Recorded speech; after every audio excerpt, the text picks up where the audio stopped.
Recording नहीं हुआ। Hello दोस्तों, आइए हम आज बात करते हैं West Bengal staff selection commission की जो वैकेंसी आई हुई है फॉर क्लासेस 9, 10 और 11, 12 उसके फॉर्म को आसानी से कैसे भर सकते हैं।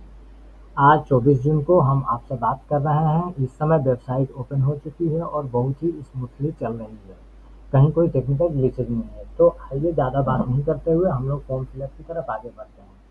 सबसे पहले हमें रजिस्ट्रेशन करना होगा वेस्ट बंगाल SSC.com की वेबसाइट पे। यहाँ पे आप सबसे पहले देखेंगे 2 कैटेगरी दी हुई है फॉर क्लास 9, 10 एंड क्लास 11, 12।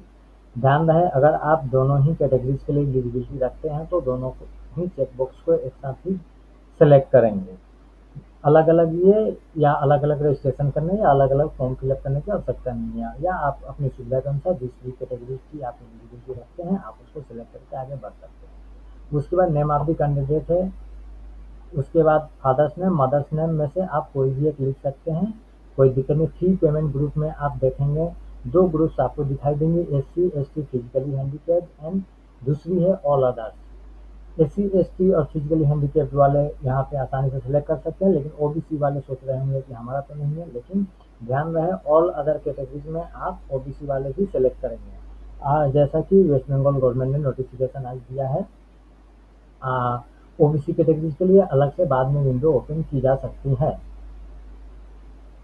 उसके बाद आप जेंडर फिलअप करेंगे, ईमेल एड्रेस डालेंगे, मोबाइल नंबर डालेंगे, डेट ऑफ बर्थ डालेंगे, रिलीजन सेलेक्ट करेंगे।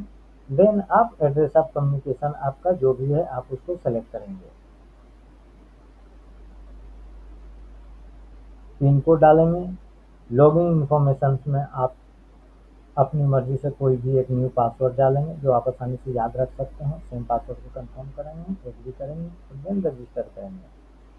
रजिस्ट्रेशन हो जाने के बाद आपको हम ले चलते हैं। लॉगिन करने के बाद हम देखेंगे कि बाकी का आगे का फॉर्म कैसे भरा जा सकता है। तो आगे के फॉर्म के लिए हम आपको ले चलते हैं। तो दोस्तों, अब जैसे कि देख सकते हैं वेस्ट बंगाल SSC.com पे हम आ चुके हैं। यहाँ पे आपको सबसे पहले अपनी प्रोफाइल कंप्लीट करनी पड़ेगी। प्रोफाइल कंप्लीट करने के लिए सबसे पहले आप फोटो अपलोड करेंगे। Photo clear and passport size photograph with white background होनी चाहिए।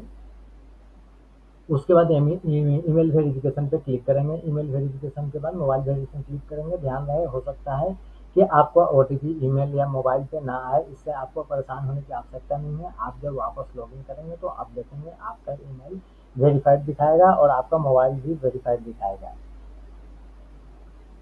उसके बाद आपका प्रोफाइल कंप्लीट हो जाएगा। देन हम एप्लीकेशन सबमिशन पे जाएंगे, देन पेमेंट पे जाएंगे। लेकिन हम इतनी जल्दी आगे नहीं बढ़ते हुए आइए देखते हैं कि एप्लीकेशन कैसे करेंगे। प्रोफाइल कंप्लीट हो जाने के बाद हम एप्लीकेशन की ओर जाएंगे। एप्लीकेशन करते समय आपको ध्यान रहे, सबसे पहले यहाँ देखिए अप्लाई नाउ पे जाएंगे। ये तो रजिस्ट्रेशन हो चुका है, यहाँ पे मेरा लॉगिन दिखा रहा है क्योंकि हम ऑलरेडी लॉगिन कर चुका हूँ। आइए मैं लॉग आउट करता हूँ। उसके बाद आपकी सुविधा के हिसाब से हम लॉगिन करेंगे। पासवर्ड डालेंगे, मोबाइल नंबर डालेंगे, कैंडिडेट ID डालेंगे, देन लॉगिन पे क्लिक करेंगे तो लॉगिन हो जाएगा हमारा। लॉगिन होने के बाद हमारा एक कुछ ऐसा स्क्रीन खुल के आएगा जहाँ पे दिखाएगा कि फोटो अपलोडेड है, ईमेल वेरीफाइड है, मोबाइल वेरीफाइड है, प्रोफाइल स्टेटस अप्रूव दिखाएगा। उसके बाद हम स्टेप 5 एप्लीकेशन पे जाएंगे। एप्लीकेशन पे क्लिक करेंगे। एप्लीकेशन क्लिक करने के बाद हम देखेंगे कि हमारा नेम, कैटेगरी, जेंडर दिखा रहा है। देन क्लास लेवल में हम देखेंगे 2 ऑप्शन है हमारे पास, 9, 10, 11, 12। आपका जो होगा आप वो सेलेक्ट करेंगे उस हिसाब से। उसके बाद देखेंगे हमारे पास एक चेकबॉक्स है, do you want to avail of age relaxation in terms of order of honourable Supreme Court in civil appeal 4800 of 2014 dated 3 April 2025। And second checkbox है, are you working as assistant teacher in any other residential school under West Bengal government. आपको जैसे पता है advertisement के हिसाब से दोनों ही category में कुछ एक्स्ट्रा पॉइंट्स दिए जाएंगे। तो आपकी सुविधा के अनुसार अगर आप पहले से वेस्ट बंगाल गवर्नमेंट में टीचर हैं, असिस्टेंट टीचर हैं, तो आप अपनी सुविधा के हिसाब से जिस भी कैटेगरी में पढ़ते हैं उस कैटेगरी को सिलेक्ट कर सकते हैं। अदरवाइज आप इसको विदाउट सेलेक्टेड भी छोड़कर आगे बढ़ सकते हैं। उसके बाद आप देखेंगे कि सब्जेक्ट अप्लाइड फॉर में यहाँ पे देखेंगे सभी सब्जेक्ट दिखा रही हैं, history, geography, Telugu, physical education, Nepali, Urdu, mathematics, English, Hindi, Bengali, life sciences. आप अपनी सुविधा के हिसाब से कोई भी एक सब्जेक्ट सेलेक्ट कर देंगे। Then medium of instruction, medium instruction में Bengali medium, English medium, Hindi, Nepali, Oriya, Santhali, Telugu, Urdu आप सेलेक्ट करेंगे अपनी सुविधा के हिसाब से। जैसे कि मान लीजिए हमने इंग्लिश सेलेक्ट किया, अब हमें देना होगा कि इंग्लिश जो लैंग्वेज है वो मैंने किस लेवल पे हमने स्टडी किया है। तो हमने माध्यमिक और एचएस या जिसको 12th बोला जाता है उस लेवल पे स्टडी किया, कि इन दोनों को चेक कर देंगे। कोई एक भी चेक कर सकते हैं, आप चारों भी चेक कर सकते हैं, जैसा कि आपका केस में अप्लीकेबल हो। उसके प्रीफर्ड डिस्ट्रिक्ट ऑफ आपको देना होगा, वेन्यू एग्जाम का वेन्यू आप कहाँ चाहते हैं। आप अपने एग्जाम का वेन्यू जहाँ चाहते हैं, कुछ बिहार चाहते हैं तो कुछ बिहार डाल सकते हैं। कुछ बिहार में वेन्यू पे वही ऑप्शन नहीं आ रहा है तो आप मत डालिए। अब जैसे आ जाइए, हम आते हैं हावड़ा डालते हैं अगर, तो हावड़ा के अंदर में हम देखेंगे कि यहाँ दो ऑप्शन दिखा रहा है, हावड़ा सदर और उलूबेड़िया। हम हावड़ा सदर डालते हैं, हम सबमिट एप्लीकेशन करते हैं। Are you sure, okay.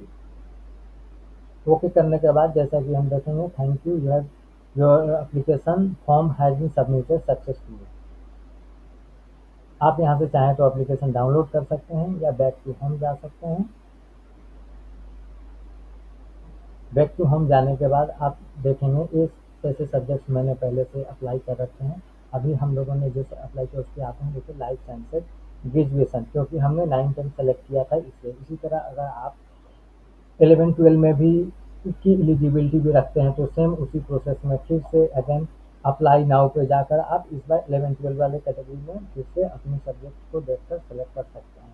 इस तरह से आप 9, 10, 11, 12 दोनों ही कैटेगरी में अपने सब्जेक्ट को सेलेक्ट कर सकते हैं। साथ में अपनी मीडियम भी जो आपका सूटेबल है 9, 10, 11, 12 उसको आप सेलेक्ट कर सकते हैं। उसके बाद आप देखेंगे कि आपके यहाँ पे दो ऑप्शन दिखा रहा है, एक डाउनलोड फॉर्म्स है जैसा कि आप देख पा रहे हैं, एक है एप्लीकेशन फॉर्म और दूसरा है पे नाउ। अब हम इसका पेमेंट करेंगे, हम पे नाउ पे जाएंगे। पे नाउ पे जाने के बाद आपको पेमेंट की ऑप्शन दिखेंगे कि आप कैसे कैसे पेमेंट कर सकते हैं। फी डिटेल्स 500 रुपीज़ है। पे नाउ पे आप क्लिक करेंगे। पे नाउ पे क्लिक करने के बाद स्क्रीन जो है आगे ले जाएगा। हमारा नेट थोड़ा स्लो है शायद, इसलिए टाइम ले रहे हैं, या फिर सर्वर के ऊपर प्रेशर हो सकता है। बहुत से लोग आपके दोस्त बंधु सब अप्लाई कर रहे हैं। तो जैसे कि देखिए हमारा स्क्रीन पेमेंट स्क्रीन की तरफ आ गया है, बिल्डर्स का वेबसाइट ओपन हो गया है। यहाँ पे आप देख सकते हैं आपके पास 4 ऑप्शन हैं। क्रेडिट कार्ड, डेबिट कार्ड से आप पेमेंट कर सकते हैं, नेटबैंक से पेमेंट कर सकते हैं, यूपीआई कोई ऐप हो तो उससे पेमेंट कर सकते हैं, या फिर आप डायरेक्ट चाहें तो क्यूआर कोड लेकर क्यूआर कोड स्कैन करके भी आप चाहें तो पेमेंट कर सकते हैं। तो आप अपनी सुविधा के हिसाब से आप पेमेंट का ऑप्शन चूज करके आप पेमेंट कर लेंगे और इस तरह से आपकी फॉर्म फिलअप कंप्लीट हो जाएगी। तो दोस्तों बनी रहिए और ऐसे ही इन्फॉर्मेटिव वीडियो पाने के लिए आप हमारे चैनल को लाइक, सब्सक्राइब और वीडियो को शेयर करना बिल्कुल भी नहीं भूलें। धन्यवाद।